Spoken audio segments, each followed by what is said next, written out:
Back here live at the Waterfront Village with my friend the zombie, Jonathan. You're looking good. Jonathan just got an awesome face paint job. What do you think? I like turtles. This is dynamite. This is turtle soup.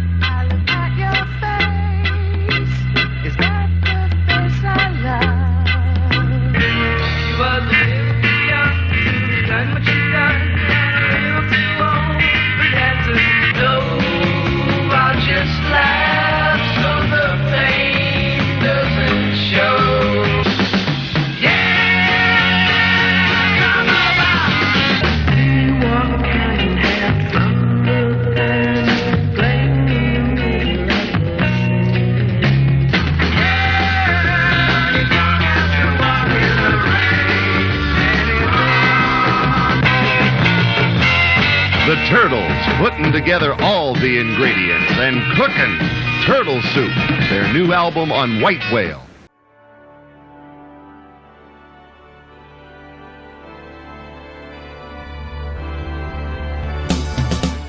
Classic pop culture. It's classic pop culture. Hosted by Steve Ludwig on Planet Ludwig. Classic pop culture. It's classic pop culture.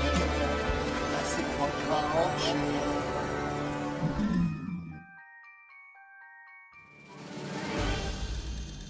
How are you doing, everybody? This is your pal and fellow fan of classic pop culture, Steve Ludwig, welcoming you to another edition of Steve Ludwig's Classic Pop Culture, show number 192, right here at planetludwig.com. First things first, thanks for our classic pop culture theme song. Classic pop culture.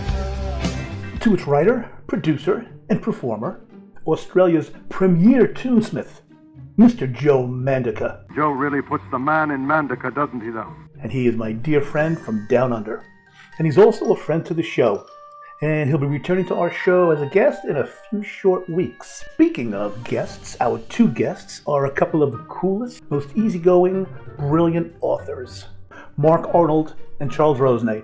And they've co-written a book about a 60s band whose songs we all know, the most famous one being So Happy Together. Please stop singing, Ludwig. The band is the Turtles, whose two main members, Howard Kaylan and Mark Volman, joined Frank Zappa's band after the Turtles broke up. Howard and Mark then morphed into Flo and Eddie and had themselves an interesting solo career. And it's not hyperbole when I say they should be in the Hall of Fame. And so should Mark Arnold and Charles Rosenay, who together have written the definitive book about the Turtles / Mark and Howard / Flo and Eddie. We interrupt this opening to ask Steve Ludwig to please start the interview for crying out loud. And here are our talented guests, Mark Arnold, Charles Rosenay, Flo and Eddie, Turtles specialists. I love the Turtles. I know they do. I love Flo and Eddie. So first of all, thanks for coming on, guys. Thank you for having us. And let's get right to it. Imagine me and Mark on your show. Imagine me and Mark upon your show. I do. Imagine how it would have been. I think about it day and night. It's only right. Imagine how it would have been if I did it many months ago. Many months ago. But I'm going to throw it right at you guys. I believe that Flo and Eddie, Turtles, should be in the Hall of Fame. What say you both? Well, before Mark goes on, because that is one of his most important chapters in our book, is why they should be in the Rock and Roll Hall of Fame. It's, yes, the Turtles, the Monkees, the Raiders, Three Dog Night, there's a bunch of them. And I guess the Rock and Roll Hall of Fame doesn't want bands that gave us music that were hits and that we loved. I guess that's it, man. I don't know. How dare these bands be so good and bring such joy? Mark, I know in the book, Mark, you said you mentioned that they're not in because it's political, or can you expand on that? Well, I mean, I don't know. It's like any reason you could throw out there as to why they shouldn't can be counteracted with anybody that already is in. Like if you say, oh, well, the Turtles didn't write their own music, which isn't true. They did write some of their tunes. They didn't write Happy Together. Well, Elvis never wrote any of his songs. If you Exactly. say, well, they had ever-changing lineups. Well, isn't Jefferson Starship in there, Jefferson Airplane? Yep. They had changing lineups. You could say, oh, well, they only had a few hits, not a lot of hits. But I mean, there's like kind of a couple almost one-hit wonders in there just for the Definitely. sake of, the unfortunate, like say Buddy Holly was only alive for a couple years, Right. before, so I mean, I'm trying to think of something off the top of my head without Well, doing there's some proper bands proper research, but if it, yeah, some bands who have had 0 hits who were yeah, in the rock yeah, and roll. exactly. I mean, Uh, is there anything that you guys are aware of that like Howard or Mark may have said that gets somebody mad? Because well, I've heard they've the only used that against artists as well. Some the people only use thing it. I can think of, and Charles has talked about this, is, in all the groups he mentioned just now, Raiders and Monkeys and everything else, is, oh, those were AM radio staples, not FM. But then that doesn't even make sense either because, you got all those 50s artists Well, it's in there Chuck and, Berry, yeah. yeah, and they were back in the days of transistor radios. Um, Even the Beatles themselves, I don't think really started out being an FM band, Yeah, they absolutely were an correct. AM Yeah. band as well. So, It's you know. very frustrating. In answer to your question, did they do anything to offend the Rock and Roll Hall of Fame? Well, did the Monkees, did the Raiders, did any of those bands? No, but the Turtles, certainly Flo and Eddie have had their share of being in a position where they were offending others and were Sirius Radio, for example. You can't hear a Turtle song on any of the Sirius XM radio stations because of The lawsuit. lawsuits and Yeah. yeah. Maybe for some of our audience that isn't aware of the lawsuits, could you explain, Mark or Charles, whoever? Well, it's just, all the music artists go through it now. It's like Sirius takes a big chunk of money, artists get very little money, and basically Howard Kaylan and Mark Volman had the fortitude or whatever to file a lawsuit. Yeah. I mean, about it. And I don't think the situation has changed terribly much for most other artists.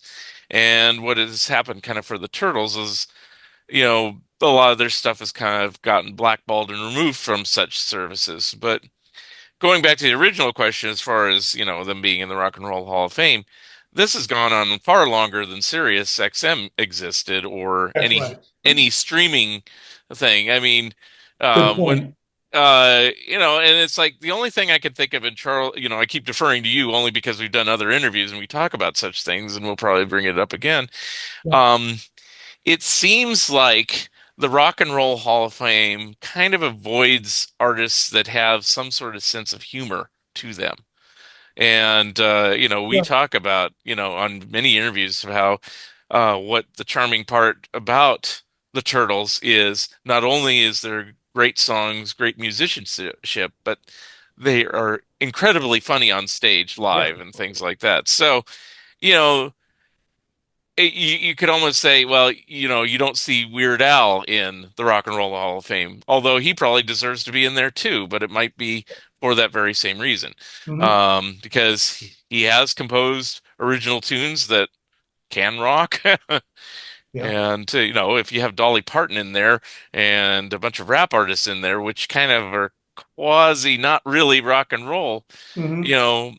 maybe they need another definition, adding top 40 radio or something. I don't know. Yeah. That's We'll call it the Music Hall of Fame. Well, Yeah. it's a This good point. way- Mark mentions, bands that had a sense of humor, and we're thinking about the Beatles, of course, the top of that, and they're in there. But the Monkees, the Turtles, the Raiders, all fit that same bill of having high personality, bands that were on TV a lot Mhm. and Oh, they yeah. were very exposed. None of those reasons should equate to not being in the Rock and Roll Hall of Fame. But if we're coming up with theories as to possibly why, because that was the question. This is what we have to, come up with, because we do not have a definitive answer. Otherwise we would certainly protest even greater. We were hoping that one of the purposes of our book, besides being what we think is the ultimate Turtles, compendium, the ultimate interview book, the ultimate discography,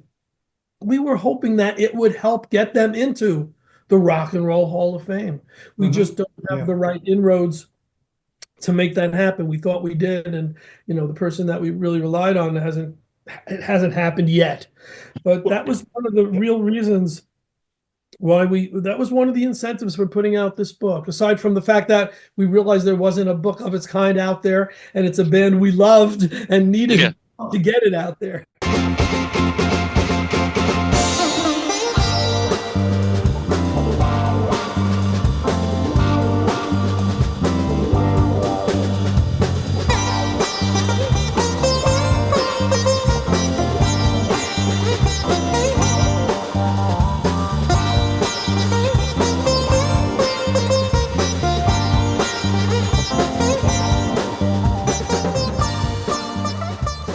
Mark and I were talking just a few minutes before we started the interview. I mean, the size of this book audience is just, right? It is incredible. Use it as a weapon. Yeah. Breakfast in America. Oh, wrong band. All right, I'm going to how about a hypothetical? Let's assume the Turtles do get elected to the Hall of Fame eventually, which I feel they will. I don't know. All right. They're in the Hall, or they've been nominated to be in the Hall of Fame. Supposing they say, okay, listen, we only are going to induct Mark and Howard. Do you think they'd go along with that? Or would say, no, the rest of the band has to be with us? I think they would go along with it. But that really hasn't happened. I don't think in any other cases. I think what they would I'm thinking because they had a Flo and Eddie career afterwards. Right. True. But I feel that might be part of why they would get in, because they played with Zappa, some names and things. But what do you think, Mark? Well, I mean, I don't think they really nitpick too much on things like that. I mean, there have been some bands where they leave certain members out, but it's usually inconsequential members. I mean, if you talk about longtime members, well, Jim Pons also was in the Turtles and in Flo and Eddie and with Zappa. Until he retired and worked for the New York Jets for 40 years or whatever it was. And I think the Leaves, right? Didn't he start out with the Leaves? Not that they had a big career. Yeah, they had a major hit, and so if you're nitpicking everything, Al Nickel was always in the original Turtles the entire time. John Barbada was a later drummer, but he worked for Crosby, Stills, Nash and Young and Jefferson Starship. Who were the other ones? Most of the other ones, Jim Tucker and all the other ones, Chuck Ports and all those they were all high school friends. But I mean, to leave any of them out, I would deduct, I believe there's 11 members officially or unofficially of the original Turtles. I would induct all of them because, the 65 to 70 Turtles is really the core Turtles. I mean, yes, they went on for years and decades. We interviewed some of those people that went on for the Happy Together tours and the Flo and Eddie tours and everything else like that. But then suddenly you're inducting 150 people because they just happen to play, like I wouldn't put Greg Hawkes, we were mentioning him before the show, even though he played with them for a few years, it's like, but he should be inducted with the Cars, which I believe he has. But he sure has. Maybe there's a common denominator we're not thinking about. Maybe it's our buddy Chip Douglas and the rock and roll.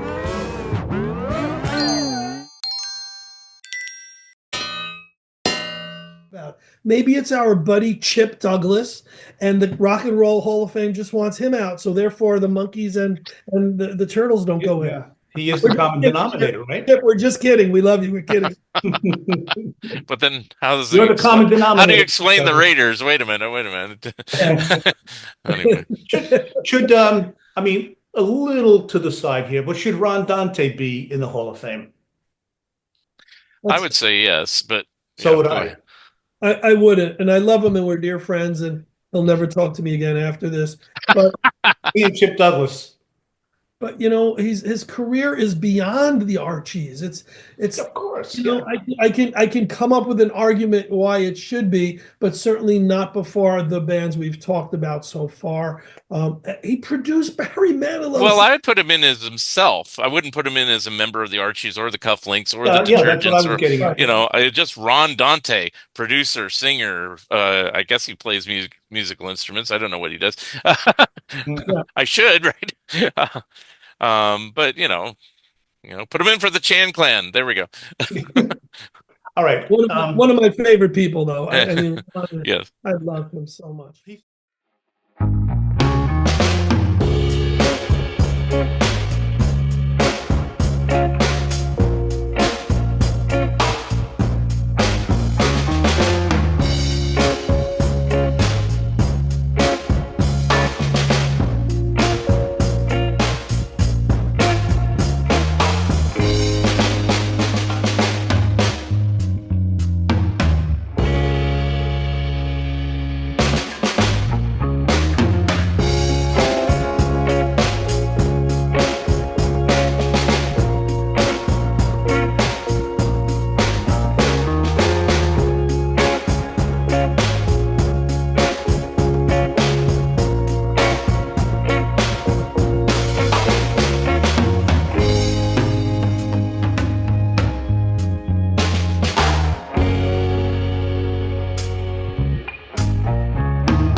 Looking at this book, I have to ask, I think, which is an obvious question, but it's one that everyone's probably thinking of. How long did it take you to write this book? How long have the Turtles been out? So in essence, we've been subconsciously working on this book for what, 50, 60 years? Actually, it wasn't too long. It was 2 to 3 years. 2 to 3 years. The hours you guys must have put in, though. Yeah. I mean, we had the benefit of this little thing called the pandemic that, I won't mention names, but other people that I know who are writers, it kind of stopped them and in their tracks. They were just like, oh, I can't write this, writer's block. But for myself and Charles as well, he did like what, 3 books or something during the pandemic, and I did at least that many. 4 of my books came out last year, one of them being the Turtles book, but I got 2 Mad books and a Crazy book out last year as well. So, I had an author on last show, Evan Ginsberg, and same thing. He wrote his book during the pandemic. I said to him, would it ever have written if there wasn't a pandemic? He said, yeah, but probably not for many years down the road. He said, but I used that time to write. Yeah, I don't think I would have, honestly, because all the things that I do, I couldn't do. DJing parties on weekends, producing festivals and music events, booking bands, producing my paranormal things. Literally everything stopped. So I was going crazy because I'm that personality who needs to do and create and be and. Just like Mark, who's constantly probably sitting here thinking of a new book he can do as we're talking. We're taking up his time. Time is money. Yeah, it was. If there was a lemonade to be made of the COVID lemon, it was that it gave me the opportunity to flex my writing muscles. And after 20 years of putting out Good Day Sunshine, a Beatles magazine, I said I would never put out a book. Which were books in itself. Every issue was a book. 6 years times, 20 years times 6 issues a year. It's a lot of typing and editing and putting out. But the pleasure behind putting out a successful book and people actually enjoying it, it just makes you want to do another one and another one. I think it's very addictive for an author, and it's certainly something that I'm glad I had the opportunity to put out some on my own and to work in conjunction with Mark, because it was his idea in so many ways. He said, he had done books with Michael Ventrella, Monkeys, similar book, but much smaller and obviously not as good. And he said, there you go. Can we do one like that together? What about the Turtles? I don't think there was a split second between him saying Turtles and me saying yes. Yeah. And he knew. I mean, he was a student of the band. It took me. I knew the hits. I knew the most common stuff. It took me a lot more research. It took him research to like do the deep dive. Who recorded on what, when it was recorded, who else was in the studio, all that tidbit and the factoids. And for me, it was playing every single song, which either I didn't remember or I hadn't heard ever. And it was a joy. I mean, I was going to say, it's not a bad thing to have to do, Charles. No. I love the Turtles more, Steve. Yeah. Having done that homework. Absolutely. Yeah. It's not a bad thing. Which one are we doing next? Did you say, Mark? I said, well, I don't know if we're doing it. I've said Three Dog Night before, so it's like, it's a possibility. Please, I beg you. To jump on what Charles is saying, this is one reason why for the pandemic working also is that we probably got it done in about 2.5 to 3 years. Charles had all these contacts for people that worked with them or them, and they weren't doing anything. They weren't touring, and everybody, for me, I don't know if you have this problem, Steve, but right now, it's harder to get people to do podcasts now because they're busy again, like it used to be. They're making up for lost time, right? Right. But during the pandemic, it's like, there's like, too many people out there. I mean, Charles would get me somebody each week, and it's like, okay. And sometimes I do 4 interviews a week, and our buddy Plastic EP, he was insane. He did like 1,000 shows in about 2 years, and now he's kind of slowed down as well. But, I think it's just everybody was going a little stir crazy. They needed to do something. We decided to make it into some sort of productive use. It's like, hey, we can interview all these guys and get some information for our book and do a podcast at the same time. Yeah. And, learn about the Turtles while we do this, hey.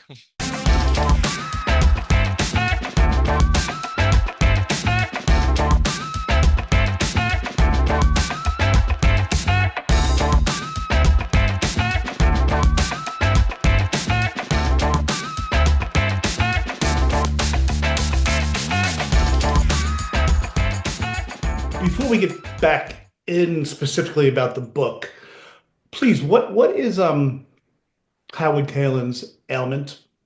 Why did he leave the Turtles? Tired of it. It took a toll. I mean, because I saw him being pushed around in a wheelchair after one of the shows. Okay. Well, he did have some back problems. I don't know if he did. Right here. Ready, baby? They wrapped the stuff up right.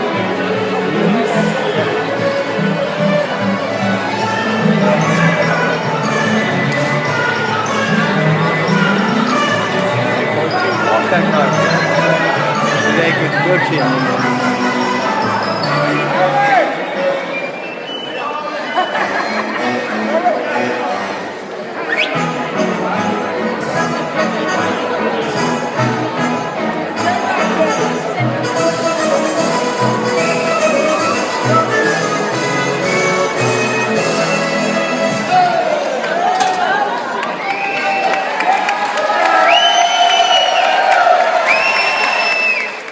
If he did surgery or anything like that, but he really needed a break. That was really the bottom line. I think the back problems was probably a minor thing compared to just being tired of touring after 50 years or whatever it was. Yeah. Older people get to retire. A lot of rockers don't. Yeah. I think if you gave him a residence and said, hey, here's a new theater opening in Hunting Beach called the Turtles Theater, and you could just walk from your house 2 blocks and just do 45 minutes every night. Mm-hmm. That's That's a Yeah, pleasure. It's the going on the bus. it was the touring. Yeah, yeah. Ride. It took its toll. I think he even mentions that in his interview with us. We were very fortunate in that we mentioned Plastic EP before. Him and I were trying to get Howard for years. And then all of a sudden he said yes. And we said, okay, great. And he never showed up. And we tried again. And he said, yeah, and he didn't show up. Now, mind you, when I was doing Rock Con, I also had Hey, Charles. Charles, Yeah. just Yeah. some of the listeners might not be familiar with RockCon. Could you just quick let them know? Some of the Yeah. listeners might not be familiar with It was RockCon. the rock and roll version of Comic-Con. It was Yes. a weekend of 100 rock stars in Fantastic weekend. the Meadowlands in New Jersey. We should have had 10 million people there, and we didn't have enough. But it was just It looked like it was well attended, Charles. yeah, not well enough to Maybe I from a didn't business standpoint, no? Okay. keep it going. Yeah, but RockCon was great because we made you as you did so many friends, the Ron Dantes of the world and Billy Hinchy's, God rest his soul. But I can go on and on. How many? There was 100 rock stars there. They all became friends. And that was good because I was doing an online newsletter called National Horror Happenings, and I asked them to give me top 10 lists.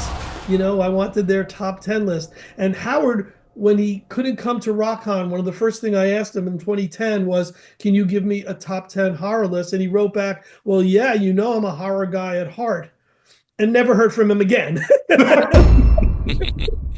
So the great thing about RockCon, aside from how much joy it brought so many people and is making all those friends, I was able to tap those sources both for my horror book, which Yes. the 10 list, became a top 10 horror book, and a Beatles book. So many of the people whose friendships, I started back with RockCon and all the Beatle conventions I've done through the years, that somehow transitioned into giving me top 10 lists for my books. It also, in this case, did not help getting Howard Kaylan. We just kept nudging him, and he finally came through. And I remember the day he did, because Plastic EP says, Charles, get on with me really quick.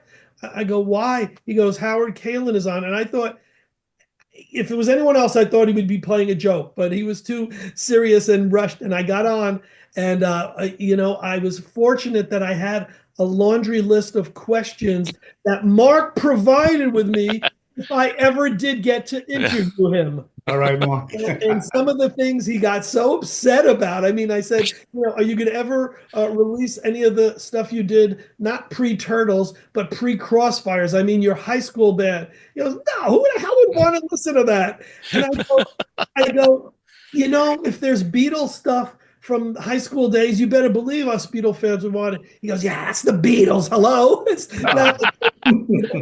So it's funny. But I think, Steve, this was the last interview he actually gave. I don't know if I did such a number on him that he doesn't want to do interviews anymore. But we have his interview in the book. If I can just give you a quick little incident with Howard Kaylan. I followed him on Twitter. Yeah. And I've always loved "You Don't Have to Walk in the Rain," the Turtles song. Girl, you don't have to walk. And I've never heard them play that live, either with Flo and Eddie when I used to see them at the Bottom Line or anywhere.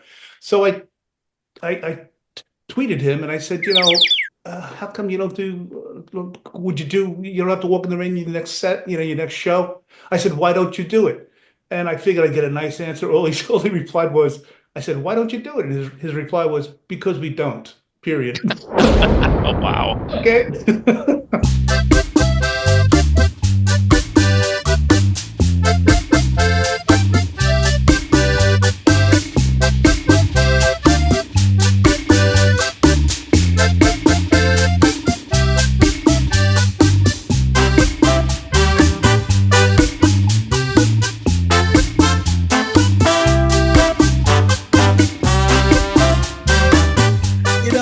Always afraid that of Mark Volman would be standoffish and he would be tough to approach.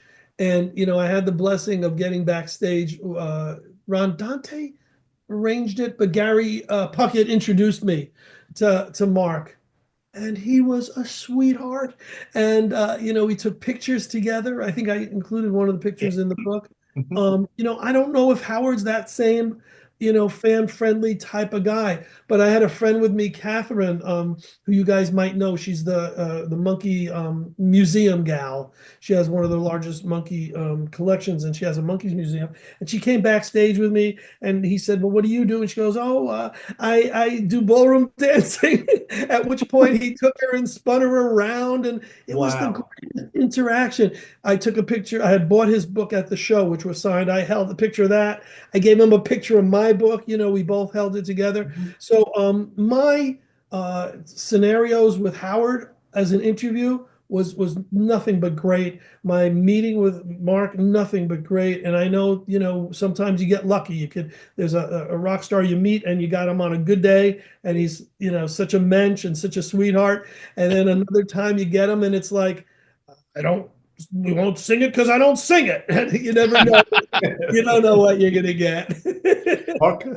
My thought is this: is that Mark and Howard have been screwed over by the record industry so many times. Mark Volman actually went back to college to get a business degree and learn the business. So you can't rip him off anymore. He knows by trial and error and by going to school, he learned how not to be ripped off. And it helped them secure the rights to all the Turtles recordings and everything, having that business degree. But also, I think it helped how they dealt with fans because you don't know who you can trust. Absolutely. So, I have a similar story to what Charles was saying. This is years ago when I didn't know either of them very well, but they had a website, Ask the Turtles Anything. So my question was, hey, is there any chance of reuniting the Turtles with Al Nickel and the original guys, Johnny Barbita and all that stuff?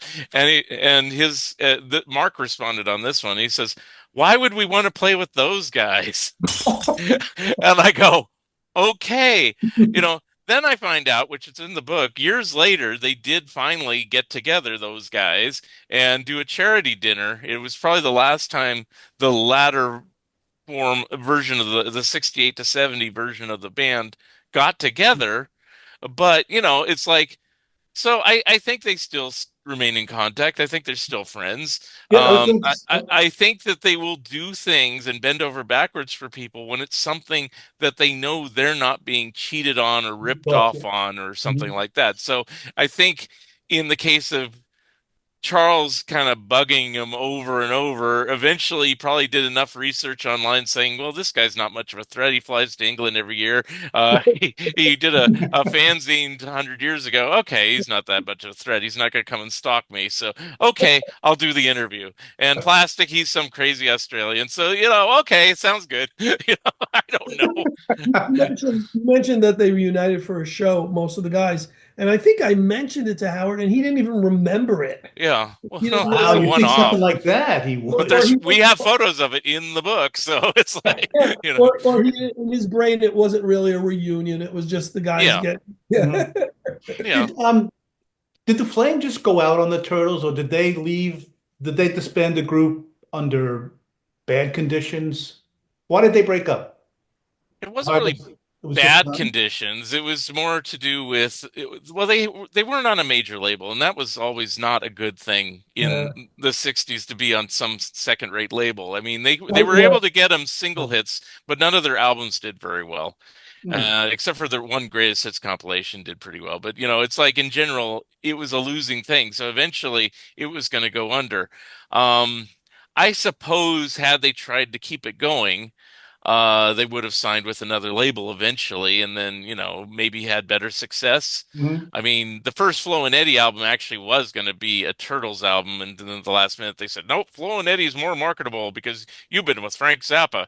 And, well, I don't know if that's really a good choice, but that's what they thought in 1972. And so their first album on Reprise was a Flo and Eddie album. So I think I learned from your book, guys, that their first Flo and Eddie album was the highest charting, the Fluorescent Leech and Eddie, but it was nowhere, and that was the highest charting one.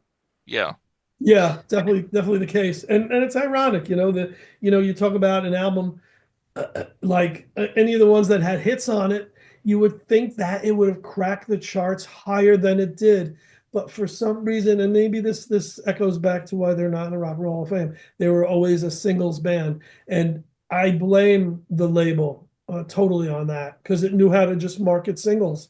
It didn't have the machinery that a Capitol or a Warner's or a Columbia, had. It didn't have that machine to not only punch out hits, but push albums and, do what needed to be done, I guess, in the day, to also keep that going, so that when they continue, because they continue to put out great music, it could have continued to be great Turtles albums if there was, the one or two more hits, another Elenore came out, or You Showed Me. And the album itself was, because all the albums had other great songs too. So I think when you say that, I think of Earth Anthem as a great album track by the Turtles. I mean, I've always loved that song first time I heard it. And I thought it was, Well, I think that whole album is their best album. The Turtles and and Meet the Battle of the Bands. It's like hands down. It has two major hits, but they cover all the different genres, just like the Beatles did on the White Album. They had a country song, they had a bluegrass song, they had a surf song, general rock and roll song, and other things. So. And guys, I'm sorry. Go ahead, Charles. Doesn't the fact that their songs show up again and again and again? Let's forget about Happy Together for a second, because we haven't mentioned that word. Believe it or not, it's the first interview in history where the words Happy Together didn't come up. But You Showed Me was recently in a movie called Companion, the AI robot horror science fiction comedy. And it was so spooky, to such great effect. Happy Together was at the end of, what show was it? It was a Netflix show. I forgot. I can't remember. They used it in a promo for the FBI series in recent times. And I'm always texting Mark when I hear a Turtle song, either in a commercial or in a TV show. I go, yeah, I know, I heard it. But it goes on, and that's got to say something for the importance of the band. Well, you mentioned Happy Together. Let's mention not just Happy Together, this amazing book you guys did. And all right, so someone has bought the book, not knowing anything about it. Oh, but they have. Okay. Put out by the great publishing company Genius Music Books, who've put out. It's a beautiful project. Yeah. Yeah. Yep. It's a beautiful item, the book itself. So tell people, there's so much info in there, but what can someone expect when they buy not just Happy Together? All right, we'll alternate, because that's a lot of what Mark and I did in the book. A large chunk of it is dissecting every single song they released, as the Crossfires, as the Turtles, as Flo and Eddie. And it was a back and forth, a Siskel and Ebert, where Mark would give his studious. Yeah, that's very well put. Yeah. Yeah, his studious reporting on the song and its importance in the realm of their career. And I would say, yeah, true, but doesn't the middle eight sound just like Eric Carmen? Couldn't this eventually be a Raspberry song? And I would throw in my DJ brains, everyday music fans' opinion. And that is just one aspect of the book, and that alone could have been a whole book. Mark, tell another aspect of the book. Well, we separate it by different aspects of their career. We could have just done their whole career, but I decided, well, the Turtles are kind of their own thing. But I do like the Flo and Eddie stuff too, because it just sounds like Turtles stuff under a new name somewhat. So I figured we could do Crossfires and Turtles together, because essentially that was the same band. Then the Frank Zappa stuff, within reason, and I'll explain that in a second. Then the Flo and Eddie solo stuff, and then Flo and Eddie went off on this tangent of doing children's albums, which is kind of its own thing that kind of is outside the scope of the book, but they composed enough songs, so at least we should acknowledge that big chunk of time where they were doing the Care Bears and Strawberry Shortcake and weird things like that, Gumby and G.I. Joe, and TV theme songs. Yes. Oh yeah, the Gary Shandling show they did, and they did also many versions of Happy Together over the year. They did so much, Mark. How could they not be in the Hall of Fame? I know it's a rhetorical question, but it's ridiculous. That's the theme of the show. And Yeah, here's another reason why they should be in. They were friends with everybody, just like Charles is. And so they guested on Bruce Springsteen's records. They guested on T-Rex's records. They guested on Blondie's records. Alice You know, Cooper. Alice Cooper's records. They toured with Alice Cooper. So, and then they had a radio show for a number of years, and they brought all those people on the show. They reunited the Move on their show. They didn't tell anybody. They brought them in individually, and they were all surprised to see each other. They were, oh my God, when somebody did that with the Beatles, it's like, come on my show. None of the other ones will be there. They had Ringo on their show. They had Ringo on their show. Yeah, I mean, people. Keith Moon, yeah. And they were friends with all these people. It wasn't just, come on, I don't know who you are, but I'll interview you. It was like they were their buddies. They weren't the vampires, the Hollywood vampires themselves, which consists of Ringo and Keith Moon and Harry Nilsson and Mickey Dolenz, those type of people. For people who don't know, this is down in L.A., but they knew all these people. Mm-hmm.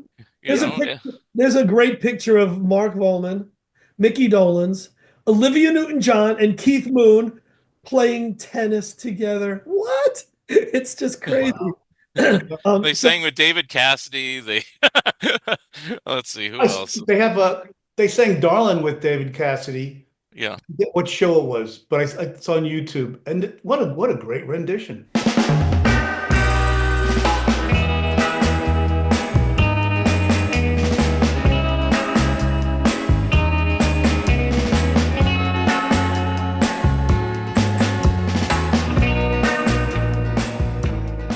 Aspect of the book is, and we touched upon it earlier, and I'm alternating with Mark, is the interview section, because we try to get everyone who was a Turtle originally, and then anyone who, believe it or not, they were smart. They would tour the West Coast and the East Coast, and they had musicians who would just do the East Coast shows, musicians who would do just the West Coast. For Greg Hawkes, was on the East Coast, a Boston guy, so he would do every gig on the East Coast as their keyboard synth guy.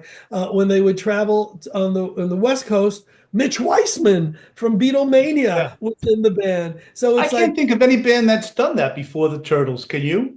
No, they came up with that idea. They said, let's say wear and tear on travel. We can fly, they can drive. Essentially is what they were saying. It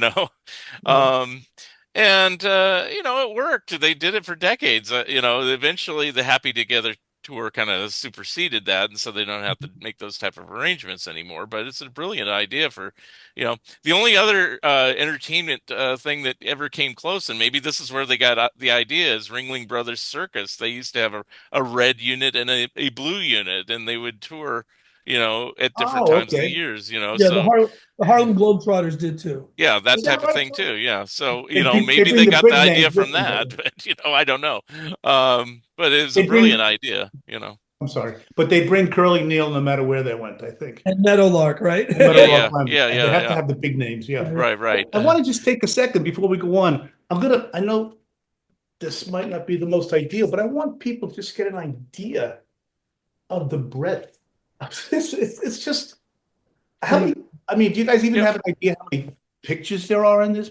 There's about 400 or 500, and we tried to have one for every entry. So there's about 100 Turtle songs themselves and albums and everything. So for each entry, I tried to either put a picture sleeve, or if we're talking about an album, have the album cover. If it was something not that we didn't have a picture for, we had friends that contributed photographs. Daniel Costin's a friend of ours. He contributed some photos. Henry Diltz did the front cover and the back cover, And the back cover. And, so we tried to get people that had photographs, that met them, that knew them, and everything like that. And we gave credit for everyone. So if you go through the book, it'll say photo, So, all right, you sit down. Won't say Happy Together. Let's say Earth Anthem. Okay, Charles or Mark, that's a song. How do you start? What do you do? What's the first thing you do with a song like Earth Anthem? So usually, that's a great question. So usually Mark would send me, okay, I've done 100 songs. You have to catch up on these 100 songs. And as I was doing them, sometimes I would YouTube in alphabetical order. So I said, well, here's 20 that you haven't gotten to. Now you can get to these. There wasn't really a set pattern as much as there was. We knew we had to get to them all. And we would do it in really, really binging clumps, as far as I recall, Yeah. where I would, a week would go by and I couldn't get to them because I was watching too many horror movies or whatever. And then Mark would be, what is this email? And it's got like 80 songs all done. And most of them would usually be the counterpart to his comments. But in many situations, I would go first. And I think in some of those situations, Mark, did you put me first when I would do that first? I can't. Unless I was unless I was saying something that you were responding to, which you did sometimes, so I'd have to put me first. Right. So it depended on what it was. We made the decision early on, like when I did the Monkeys books with Michael, those were done chronologically because Michael felt, and I agreed with him, that the Monkeys had a progression to them that the Beatles also had, and so we wanted to show how they too progressed in their tunes. Turtles had the same kind of progression, but it was very short-lived. And so we discussed this, and it was better to do it alphabetically. And so I literally, to start the book off, just went through all their albums and put all their songs in alphabetical order. And, it was like how I do every book. I just kind of start off with a basic skeleton and throw globs of clay at it. Over time, it morphs into a statue, but the initial skeleton was, okay, how are we going to do this? Because I didn't want to do it a certain way and then like halfway through, oh no, we have to reconstruct how we did everything and start all over. So, one of the joys of doing the book, aside from learning so many new songs of the bands, was we were like almost done, and I go, no, you can't finish, Mark. I got another interview. That was fun towards the end because I kept piling on. I wanted it to be the most complete, comprehensive book it could be. And I didn't think that if we left out, Johnny Barbada, who was their drummer, and that it was so important for me to get even the tangentials, not just the main guys. And I think we did. Did we get was it one of the sound men who knew them and was friends with them? Yeah, yeah. Just And like, I was pretty cool with most of them. I mean, it's like some people like Spanky McFarlane. She never really played with them, but she was a good friend. I yeah. think they toured together, but they didn't really tour on stage together. I guess they did a little bit, uh, it was nice to hear a different perspective. And in the case of Spanky and our gang, their drummer John Sider went over into the Turtles eventually, so there is a connection. There's always Yes. like a little Right. connection somewhere here. Probably the most obscure one might be Dinky Dawson, or That's what I was just gonna say. Guy, obviously I met him through Charles. yeah, What a or great guy. the other guy that founded Woodstock, and I can't think of his name. Uh, but Artie Kornfeld. yeah, Oh, him. of Yeah, course. and I think he wrote one of the Turtle songs, if I remember correctly. And it's Yeah. like I don't remember which one it's in the book, but there's always some peripheral connection. I mean, probably if the Turtles had their act together a little bit more at that late date, they probably would have played at Woodstock. But that was pretty late in the game, and you know, it was starting I to fall apart. I felt if somebody wrote a song for that the Turtles recorded, they should have been in the book. And Artie is one example. Another one is Bob Lind Oh yeah, Yeah. from Who's the butterfly?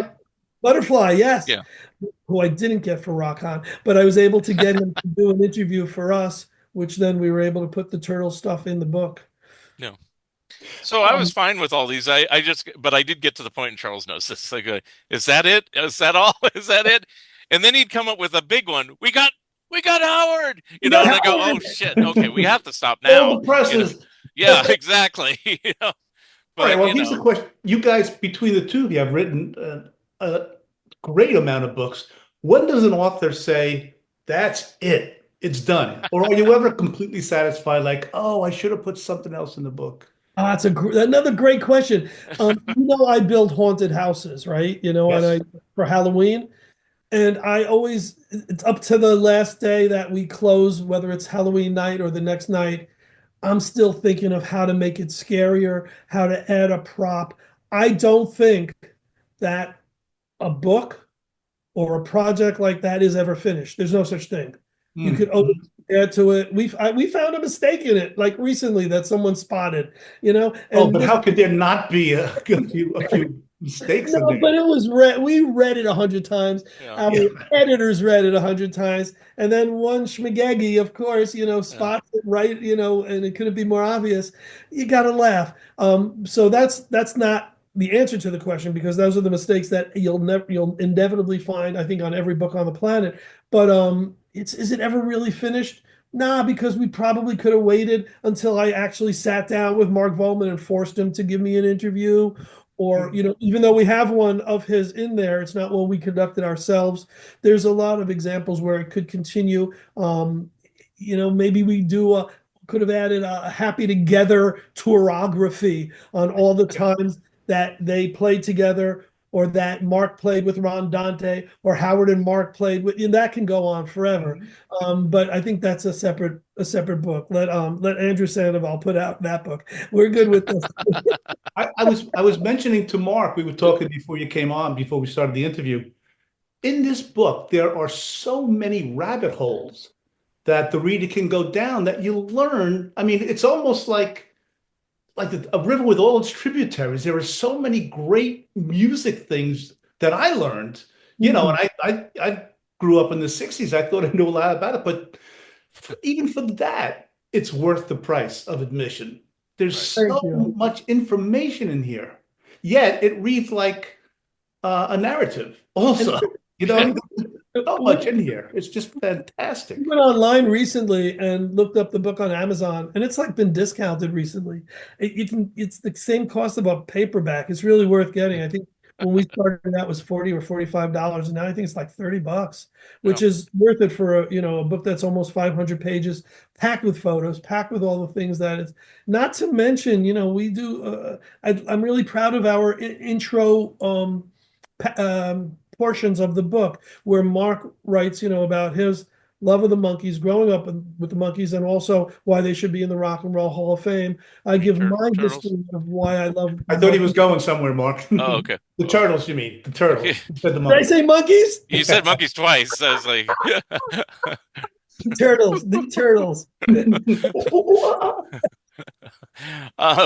Yeah, well, I mean, it's like, I didn't want to assume everybody knew who the Turtles were. I mean, a lot of people really don't. They only know Happy Together, at least knowingly. That's so true. Yeah. You know, and then you start playing them other things. Like, I've brought so many friends over the years to Flo and Eddie Turtle concerts, and they go, oh, I don't know any of their songs. Trust me, when you're done, you'll know all of them. And they do. They go, I knew every song they did. And I go, I told you, you know, it's like sometimes they do parodies of other songs, but in general, yeah, their main hits, you know, everybody knows, you know, it's just, they don't think about it because it's just something blaring in the background. You know, if you hear It Ain't Me, Babe, you're not saying, oh, another Turtles classic. You know, at best it might be, hey, look, another cover of a Dylan song. You know, they're not even thinking Turtles, you know. Yeah.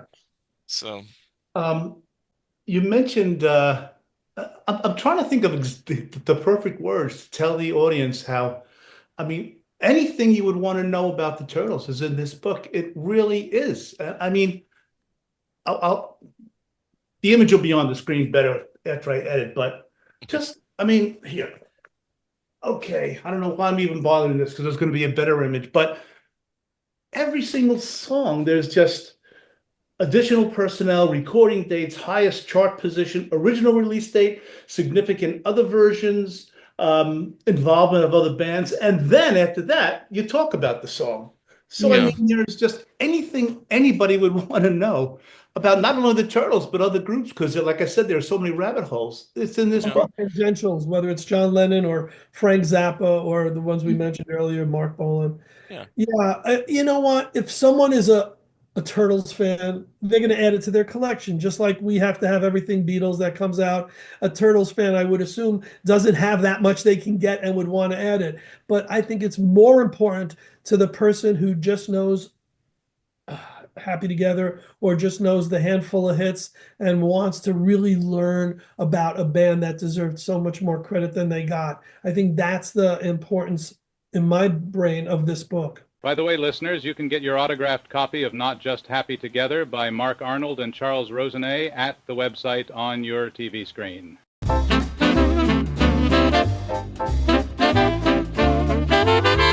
That's notjusthappytogether.com. Now, can we please get the hell back to the interview? It's the definitive Turtles book.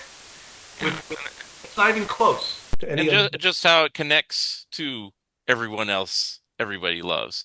You know, there's a connection to Dylan, I just said, obvious connection to the Beatles, to Frank Zappa, to the Byrds, to the Monkees. He goes I heard on you say and monkeys. well, there was Chip Douglas. We talked about him. We interviewed him. He's in the book too. So, you know, it's like, you know, so if you're a Monkees fan, you should like this book. If you're a Byrds fan, you should like this book. If you're a Zappa fan, you should already know about Flo and Eddie, but you should like this book. You're a music fan, Mark. Yeah, the only diss I had from somebody when it first came out is we didn't cover every single solitary little tape that Flo and Eddie did with Zappa, but it's like Charles and I made the conscious decision to focus on the music because Zappa had this strange habit of just tape recording everything. Conversations that were kind of personal and private, and he'd put them on his record albums and things like that. Yeah, he'd put it in the movie 200 Motels, but it's like, is it really worth talking about? Yes, he eavesdropped on a conversation again, you know, so had we put all those little conversational things, the book would have been twice as thick. So we focused mainly on the songs with Zappa, and they did a few good songs with Zappa. Some are very dirty, but they also did their version of Happy Together as well.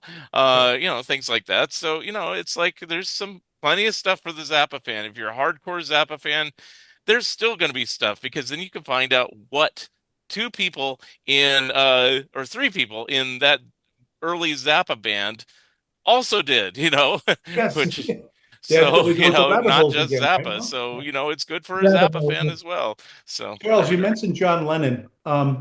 Could we spend a couple of minutes talking about Sometime in New York City and Psychotics Playground, the live set that John did at Frank Zappa's show, and how they're different. Some people are left out, and some, you know what I mean? You know what I'm saying? I'm going to let Mark, but I want to precede it by saying how huge Beatle fans the Turtles were.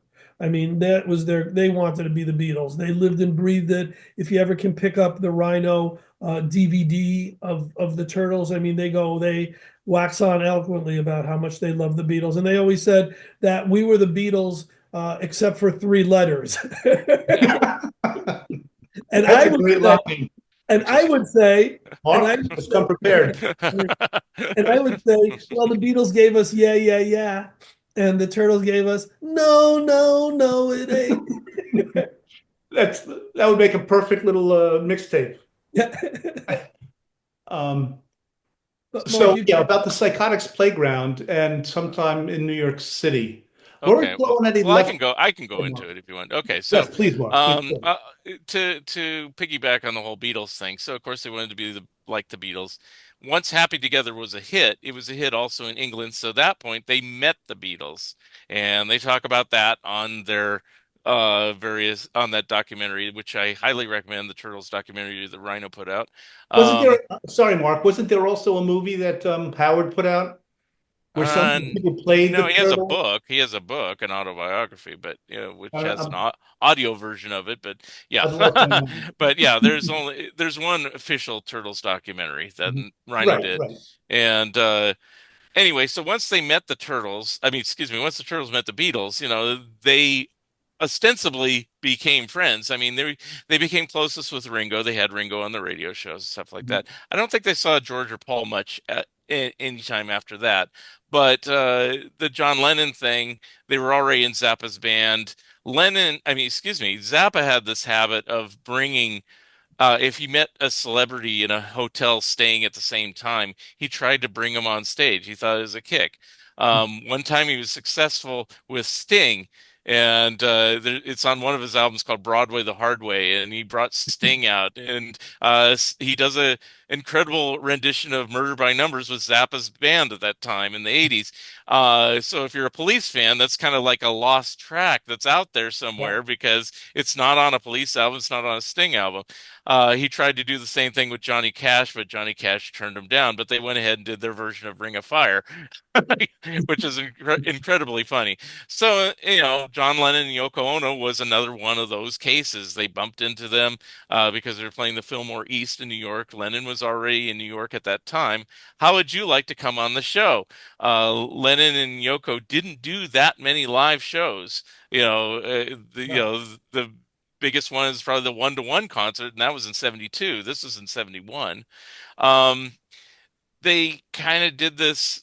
I don't know if it was a handshake agreement or an actual physical agreement, but that in order to make the royalties work because of all the Apple situation and Zappa's situation with his label and everything like that, each artist would put out their own version of it. Lennon put out his first as the second disc on Sometime in New York City, well, because the first album is just the studio album with all the current news events with John and Yoko. Stuff, yeah. Yeah. The second album has a Lyceum concert with George Harrison that has nothing to do with this. It's just on that album. And then this, Lennon Yoko appearance at the end of a Frank Zappa concert. What Zappa didn't know is that Lennon would actually mix out Flo and Eddie's vocals where they're singing prominently on the record, and they would also make up song titles and resecure copyrights. Like he took Zappa's King Kong song and renamed it like I don't know.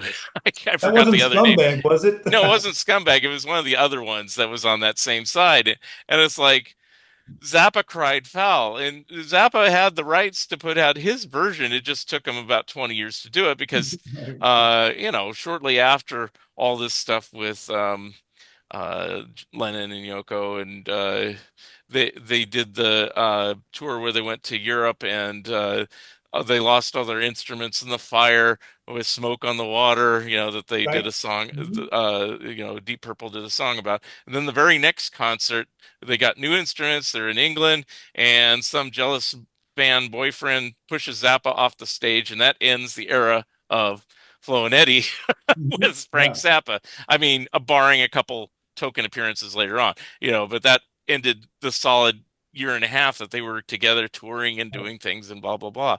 So Zappa really, during the earlier part of his career, didn't look backwards too much. He always was putting out new albums every few months. His new album, new album, new album. It wasn't until the early 90s that he started looking back at his massive archive of everything that he ever did and started putting out live albums because he couldn't tour anymore, and he put out a series called You Can't Do That on Stage Anymore. Did 6 volumes of that. Yes. And one of them just happened to be this one called Playground Psychotics. I don't know where the title came from, but it was his version to correct the wrongs of the Sometime in New York City and bring back Flo and Eddie's vocals and make it sound like it should have sounded if you were in the audience that night, and put the proper song titles and proper copyright information. So, it took him about 20 years to do that, and Lennon was long gone by that point. But, it's like, I wonder why Lennon did that, Mark. Why he took Flo and Eddie's. I mean, they're the lead singers. That I don't know, and it's like I doubt anybody ever knew at the time. I certainly didn't that they were mixed out. So nobody bothered to ask Lennon. It wasn't one of Lennon's most popular albums, so they didn't ask him a lot of questions about it. Yoko, nobody ever asked her any questions about those albums. It's like they always seem to ask her about her solo albums at best, if they interview her at all. Or about John, but never specifically about Sometime in New York City when you did that. What was the, and now she's very old, so I don't know if she would even answer questions like that or even remember. But history that won't be answered, but it could have been an engineer's mistake. It could have been. One voice sounded off to a producer, and he said, "Well, let's take this out," and you don't know. Yeah. I mean, I don't know if it had to do with royalties because, if you don't hear their voices, then you don't have to pay a royalty. I don't know because I mean, Apple was still in their throes of litigation. Alan Klein was still around. Who knows? Let's blame it Yeah. on him. I don't know. It's like that was an oddball album. 1972 was an oddball year for all the Beatles, ex-Beatles. That just kind of strange things happen. I mean, they put out singles instead of albums, and Lennon does this double album that half of it is live, and it was just very Yeah. weird, Yeah. so.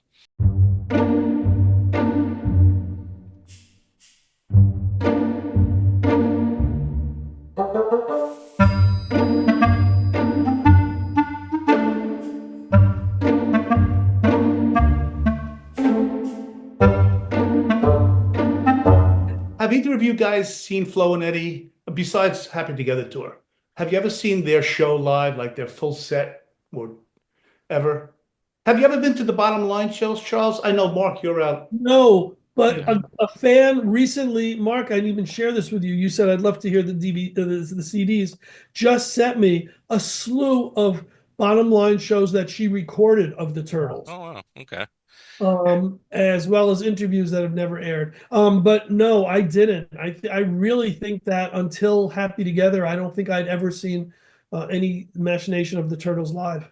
Yeah. My wife and I, how about you, Mark? I'm sorry. I stepped in. I never saw the Happy Together version, although, well, unfortunately, Oregon doesn't get a lot of stuff right now. I don't know why. It's like everybody coming around seems to skip over Oregon right now. It goes from California to Washington. I'm like, that I Mhm. want to see right now. So, my friend Lee, he went to see the Turtles with Ron Dante in recent times, and he says, "Yeah, they're pretty good. I like them. And it was because of our book, that he paid more attention." And I said, "Yeah, it was good." I saw Flo and Eddie when they were still doing the split tour, so I was seeing them with the West Coast Band.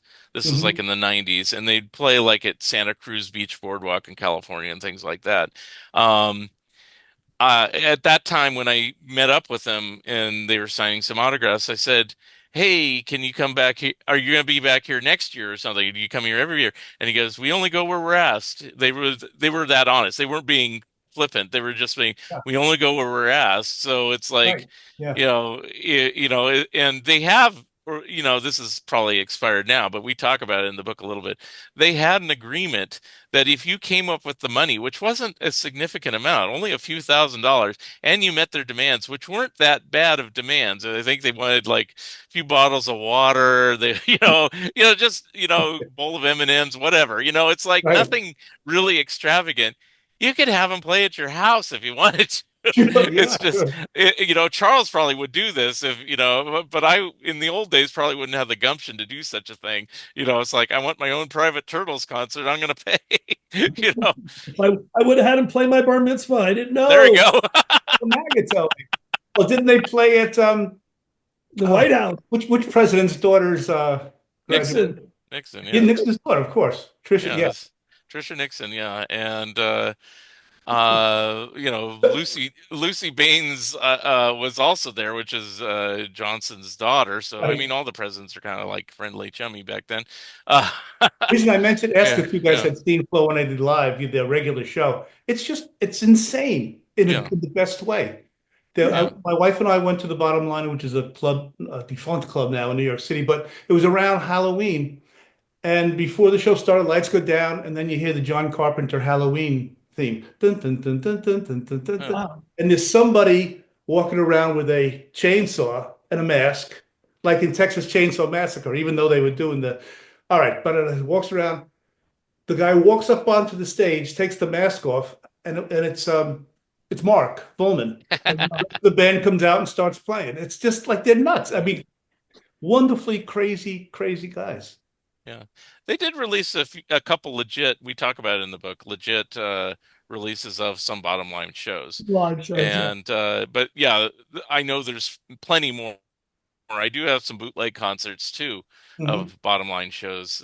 So there's no commercially released Flo and Eddie concert to my knowledge. So it's like they're out there, but because find them. it's not the same fandom.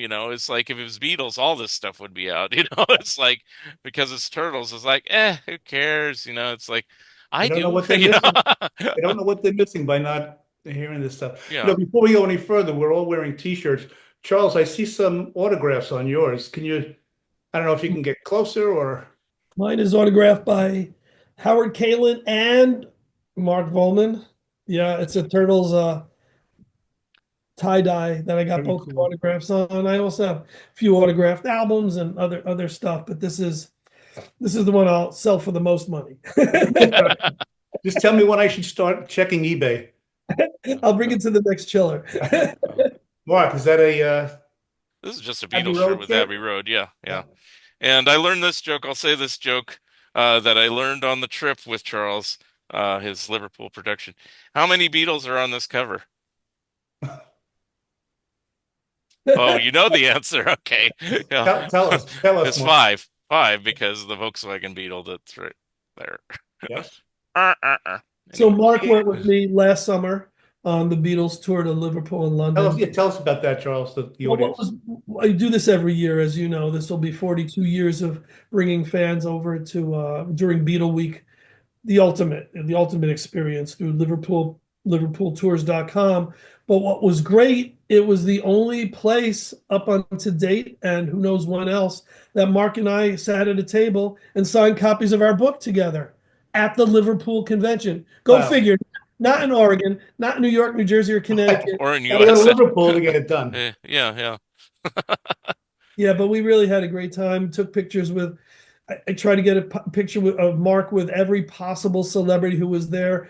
Ivor Davis, Lawrence Juber, Mark Lewison. All the celebrities who were there, who I know and I see every single year. But it's author to author. I wanted Mark to meet them and take pictures with Or them. people that he got on the show with me, like Billy J. Kramer. I finally got to meet him in person, not just on a podcast. How is he, Mark? How is he? Nice. Oh, he's great. Yeah, He's yeah, like a good guy. yeah, Yeah. yeah. And he gave me his autobiography and signed that. I was very pleased. Very And cool. let's see. We met Steve Hawley, we met May Pang, met who else? Frida Dawn Kelly. Simpson. Yep. If Frida. you're if you're a Beatles fan, you know all these names. If you're Right. not, well, oh well. Why don't we take a couple of minutes now? And before we started the interview, our audience saw a lot of what you guys are up to. But Charles, where can someone first get the most information? Is it Liverpool Productions? Where do you want people to go to get all this info on Right. all the other things you do, not just this book? I don't have that one place where they can go for everything. Like if they want to come on the Beatles tour, it's liverpooltours.com. If they want to find out, about the next music event I'm having, it's Fab4, the number 4, Fab4musicfestival.com. We're having a show in Connecticut. We haven't done one in some years now, and we're bringing that back. 8 bands, all that fun stuff. For the book, which is like, why we're here today, it's not just happytogether.com. And of course, you can get it on Amazon, but if you want to get it through us, we can also send signed copies, which makes it a little more special. I know people love the signed copies, and we love sending out our signatures with them. And those are, I got too many other things going on that have too many other websites. But Are you on Facebook where they can get, a good? Yeah, of course. Charles Rosenay is a Facebook person. Don't friend me; I won't accept it. But if you write to me, I'll accept it. You're taking the Howard Kaylan route. Too many. Charles, how come you don't get back to my Facebook questions? Because I don't. That would never be me. No. Opposite. Hey, you did that with me. Wait a minute. Well, you're different. And of course, the book of top 10 Beatles lists. Oh, the website is www.bookoftop10beatleslists.com. That's another rabbit hole book, by the way, listeners. Thank you. I don't have my books in front of me. Well, they're over there in the cupboard. There they are, right there. Some of them, anyway. How can people find out the information from you? In my case, I did have a website, but it's hard to keep it up to date. So I usually just tell people, I'm on Amazon. I'm on Wikipedia. I'm on, hey, who wrote that? I'm on That's Mark's Facebook. book. I'm on Facebook. So I mean, I'm on IMDb. So I can be found. You can be found. Hey, there's my books. Yeah, he has more books than I do. Wow, how'd that happen? Anyway, I'm putting them on eBay now. That's what I'm working on. all right. Right. Yeah. Mark, there's among other things, of course, one of your great interests is cartoons and comic books. Mhm. Being we just happened to mention the monkeys before. You have a monkeys comic book as well, right? Um, well, I don't have it's not a Monkeys comic book, but I mean the book that Charles held up. It's we talk about the Monkeys comic books in them, Okay. and the cover is done by Scott Shaw, who is a comic book artist. If you want to hold it up again, it's like okay, that's fine. No, Wow. but he Tough also crowd, he's tough crowd. yeah Scott Maybe a Shaw. little closer, Charles. You know what? Scott, yeah, There'll be it's a an nice. image up. Yeah, it's a wraparound cover. It's kind of a take on It's a Mad, Mad, Mad, Mad World, featuring all the Wow, various that is what a monkeys cover. characters that were all in the TV show. So Scott Shaw went above and beyond the Call of Duty. His connection is for the monkeys. Besides that, is he did Rhino catalogs for a number of years, and he designed the Monkeys Just Us album that they did in the '90s. Yeah. That has their faces in the monkeys letters. And he also did not the original '70s A Barrel Full of Monkeys, but a '90s CD version called Barrel Full of Monkeys. He drew little monkey characters Hmm. on the cover. So he's a huge Monkeys fan too. Uh, and he did the covers on both our monkey books. So Very Steve, nice. I think you may or may not know, but we've had a Monkeys comic book finished for a while now, and we're just afraid to put it out for legal reasons. It's a price guide. It's got celebrity commentaries on each comic book, and every single issue of the comic books 1 through 17, um, the covers are shown, and we've modernized them or so remastered them. it's Yeah. remastered, refurbished, it looks like it's put out right now by Marvel, put out right now by a Yeah. major, and it's all the original comics plus an interview with the Monkeys comic book artist. It's a really amazing book that we hope will someday see the light of day because Oh, I hope that sees the light of day. Oh man, But the series sounds great. yeah, These But comic. you asked on my comic book interest. Every book that I've ever done, I always put the comic book angle in there somewhere. Unfortunately, there was never any Turtles comic books, so it's like I can't do that. But in the case, I did Mad, as you saw. So Mad was a comic book I originally, and then mean, became a magazine, and then I I'm of the did age where Mad Magazine was my upbringing. right. I did a book on Patty Freeling, who did Pink Panther. There are Pink Panther comic books. I did a Chipmunks book. There are Chipmunks. Alvin was the title, and then Clyde Crash Cup had a title. So it's like I talked about those in the book. Mark, Mark, Leonardo. you Was it gotta tell, Leonardo his sidekick? Yeah. Yeah. Yeah, of course. you gotta tell Steve our Mad 6 degrees of Oh, okay, okay. So I'm going through every issue, Matt. One of the things I've learned to do in doing research over the years is to look at the letters pages in old comic books because, especially now, since I've been around for a while, I see names of people I know. So I, and then I kind of question was this you? But this one was obviously Charles. It was Mad 177. It came out in 1975. It has a Towering Inferno cover. Um, at the time, I was reading Mad, but I didn't know who Charles was. So, I probably read it at that time and didn't think two things about it. So when I became a subscriber later to Good Day Sunshine, I didn't put two and two together. Then we go forward 40 more years, and I'm looking through Mad Magazine, and they go, it says Charles. It doesn't, I don't remember if it has the F. I think it's just Charles Rosenay, but then it says Connecticut. And I said, it's got to be him. How many Yeah, Charles right. Rosenays are there? And look what I found a few days after the interview. While editing down the show, I did a little bit of research. Look at this. But I found other people like that too. In Mad 120, it came out in 1968. I saw a letter from a person named Ricky Moranis who lived in Toronto, Canada.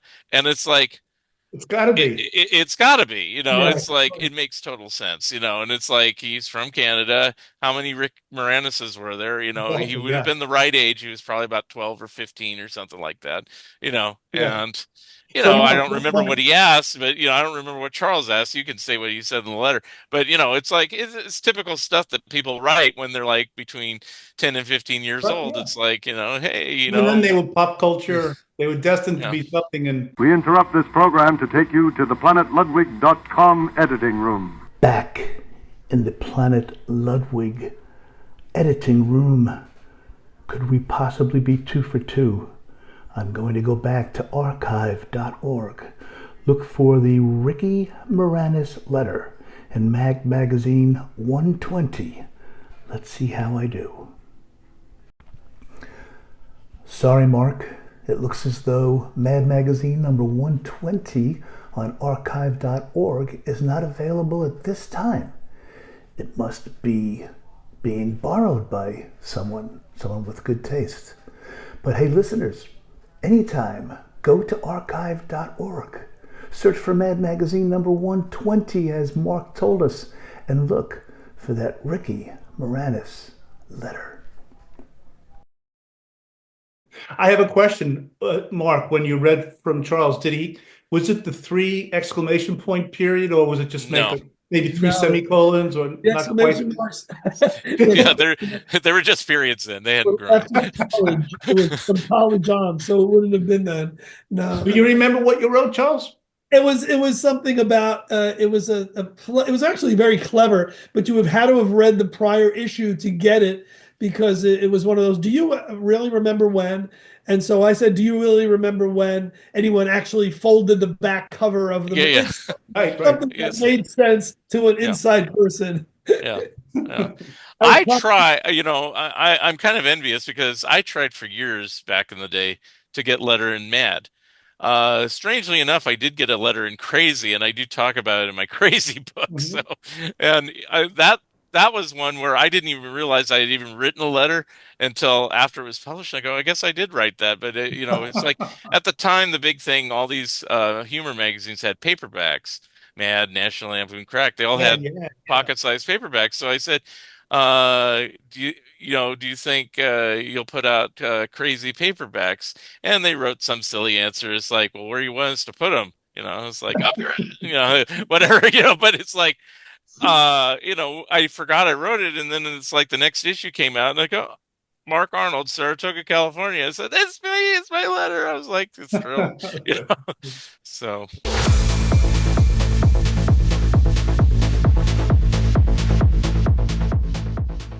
Now, Charles, I've had on the show numerous times, and he has always been like a super guest. He's gotten me guests. Just a great guy. Mark, I hope that you'll come back on the show, because at least 21 times, because that's about how many books you have at this point. Yes, we'll have to do a Mad show, a Crazy show, a DePatty Freeling show, a Total Television show, a Monkey show, blah, blah, blah, blah. And you know what? We'll cover all of them in like a 30-minute conversation. No, it'll be 21 shows with Mark that Arnold. long? I've had people cover them shorter time than that. Oh, They're all no, disposable. I can't believe that. Kindling for your fire. Oh, God. Closing statements. Mark, what's 21 books just isn't enough. Is there what's in your future? What's on the horizon? Well, currently I am working on a plop book, so that's yet another humor magazine. It was a comic book magazine that DC put out in the early 70s, and we got some cool interviews for that. Sergio Aragones, Dave Manek, and Monty Wolverton, who's the son of Basil Wolverton, who is the guy who drew the goofy little characters on the front covers of those magazines. Okay, cool. And long-running project is a TV cartoons book that I'm working on. It's just slow. The plop one will be done first, just because that one is a smoother book to finish. Not really trying to take on other projects. I mean, we hinted at the Three Dog Night, which I already told Charles. I say, I have this idea. I wouldn't mind doing it, just not right now. Yeah. It's like because I would like to get the Monkeys book out that we worked on. I would also like to get this other book about a Harvey Comics artist named Warren Kremer that's sitting on the back burner because, and I still do my Fun Ideas podcast. I don't do as many episodes as I was, just to And we can just Google Mark Arnold Fun Ideas podcast. Yeah, I mean, there any place you get podcasts for the audio version, iTunes or whatever, and then the video version ends up on YouTube. So if you do a search for my name or Fun Ideas Podcast, and if you're looking for a particular guest, like if you wanted to hear the Greg Hawkes one, type Fun Ideas Podcast Greg Hawkes, and it'll bing, there it'll be, you know. It's nice and easy. Mhm. Thanks. How about you, Charles? What things are on the horizon? Book-wise, in the back of my brain, there'll someday be a sequel to the Book of Top 10 Horror List, sequel to the Book of Top 10 Beatle List. Wow. But I'm actively working on a second volume of True Ghost Stories of Connecticut. The first one had come out and very well received, so I'm working on a second. The Monkeys book that we have in the can will hopefully see the light of day someday. That must be driving you guys crazy, not to interrupt. Knowing it's ready to go and you just can't do it yet. Yeah. We'll find Yeah. a way. We will find a way. And I have another Beatles book that's gonna, be a really surprise, really out of left field type of a book that Mark knows about, and then I'm not quite ready to tell what it's about. But we sit here and we say, wait, hasn't every possible Beatles book been written? And I thought so, but no. And this one his is a good idea. I won't say anything. It'll It's gonna be a surprise. it'll appeal to audiences besides the Beatles. Yeah. Okay.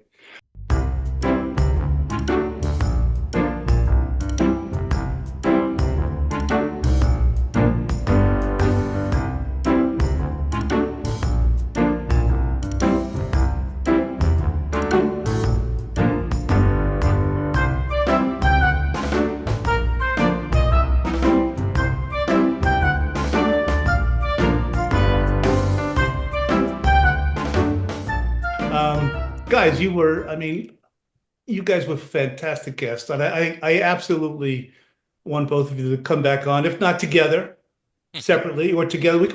But I want both of you back on my show. May I have that commitment? We're happy together. We're happy together. But I don't want to be not just happy together. See what I did there with the title? Okay. .com. But you guys are the best, and I can't wait for you to come back on again. And once again, everybody, not just happy together. The Turtles from A to Z, AM radio to Zappa. Fine. Oops. Look at all these. This is unbelievable. Look at all of Hey, these. look, we sold 3 copies. Oh. Yeah, here we go. There's 3. But guys, thanks so much, and we'll talk again, okay? We go out singing. Let's. Ba, ba, ba, ba, ba, ba, ba, ba, ba,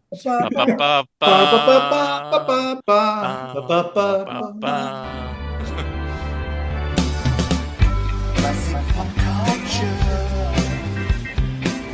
It's classic pop culture. Hosted by